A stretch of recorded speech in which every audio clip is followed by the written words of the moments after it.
सूचना केवल हमारे विचार हैं, वित्तीय सलाह नहीं। निर्णय लेने से पहले खुद शोध करें। किसी भी लाभ या हानि के लिए हम उत्तरदायी नहीं हैं।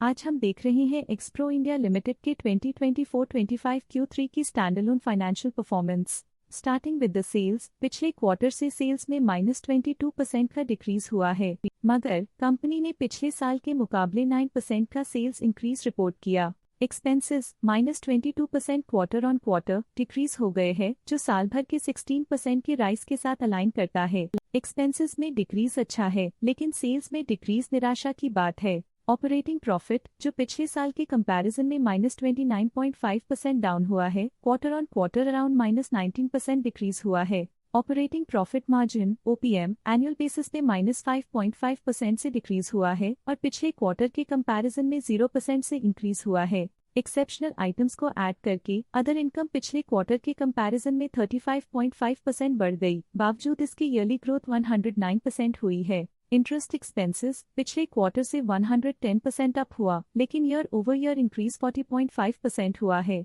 डिप्रिशिएशन कॉस्ट्स में क्वार्टरली -0.5% का डिक्लाइन देखने को मिला और ईयरली बेसिस पे -0.5% का डिक्रीज देखा गया। Profit before tax annually -11% decrease हुआ, लेकिन प्रीसीडिंग क्वार्टर से -12% डिक्रीज हुआ है। इस साल कंपनी ने 26% टैक्स पे किया और क्वार्टरली कंपनी ने 25% टैक्स पे किया है। नेट प्रॉफिट ने ईयर ऑन ईयर -9.5% का डिक्लाइन दिखाया, लेकिन लास्ट क्वार्टर से -10.5% का कंट्रैक्शन हुआ है। इस क्वार्टर के दौरान कंपनी का परफॉर्मेंस इतना अच्छा नहीं रहा।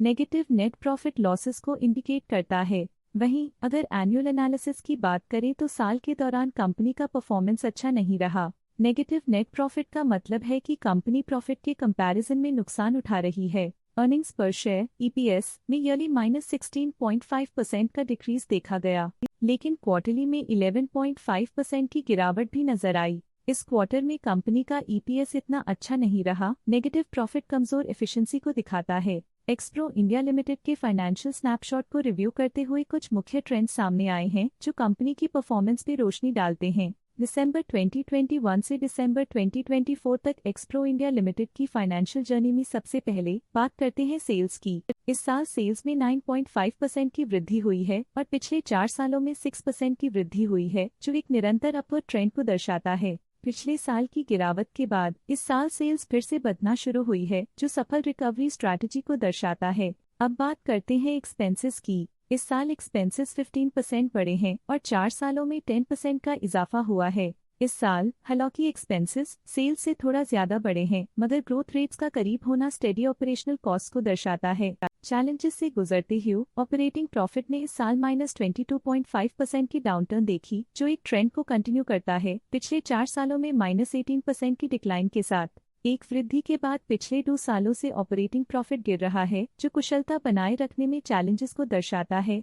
नेट प्रॉफिट का सफर ऊपर की ओर चल पड़ा है। इस साल 31.5% की चढ़ाई के साथ पिछले 4 सालों में 26% की शानदार वृद्धि हुई है। पिछले साल की सेटबैक के बाद नेट प्रॉफिट में सुधार हुआ है, जो मार्केट ऑपरेशंस में संभव रिकवरी और अडेप्टेबिलिटी को दर्शाता है। इस साल EPS में 18% की वृद्धि हुई, हालांकि पिछले 4 सालों में -32% की गिरावट देखी गई है। पिछले साल की गिरावट के बाद इस साल EPS में वापसी हुई है, जो एक सफल फाइनेंशियल टर्नअराउंड को दर्शाता है। चलिए अब बात करते हैं शेयर होल्डिंग पैटर्न की। XBRO इंडिया की शेयर होल्डिंग रिपोर्ट्स कुछ इस प्रकार की हैं, जो दिसंबर 2024 के 31 तक चलता है। ये रिपोर्ट कंपनी के शेयर्स की डिटेल्ड जानकारी देता है, जिसमें promoters, promoter groups, foreign investors, public investors और सरकारी एंटिटीज शामिल हैं। प्रमोटर्स शेयर होल्डिंग 2024 के सितंबर में 42.46% से 2024 के दिसंबर में 42.23% तक डिक्रीज हो गया। ये डिक्रीज दिखाता है कि इस टाइम पीरियड में कंपनी पे प्रमोटर्स का कंट्रोल कमजोर हुआ है।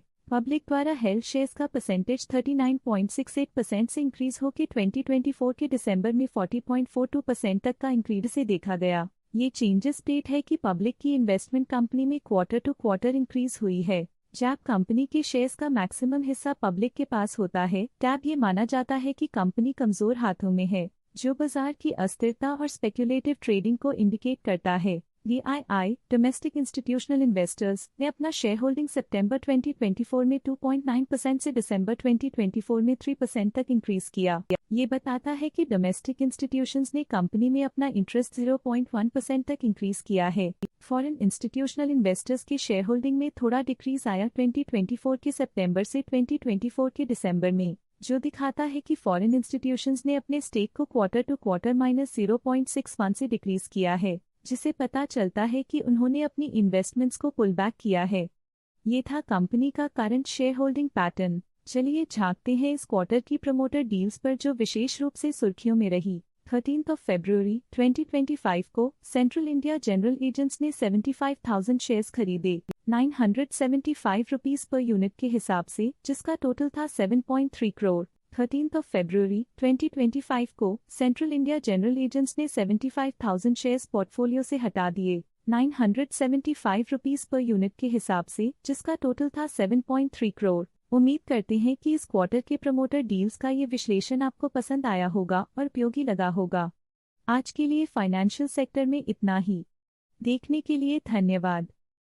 स्टॉक लेटेस्ट न्यूज अपडेट के लिए चैनल को सब्सक्राइब करें और वीडियो को लाइक एंड शेयर करें।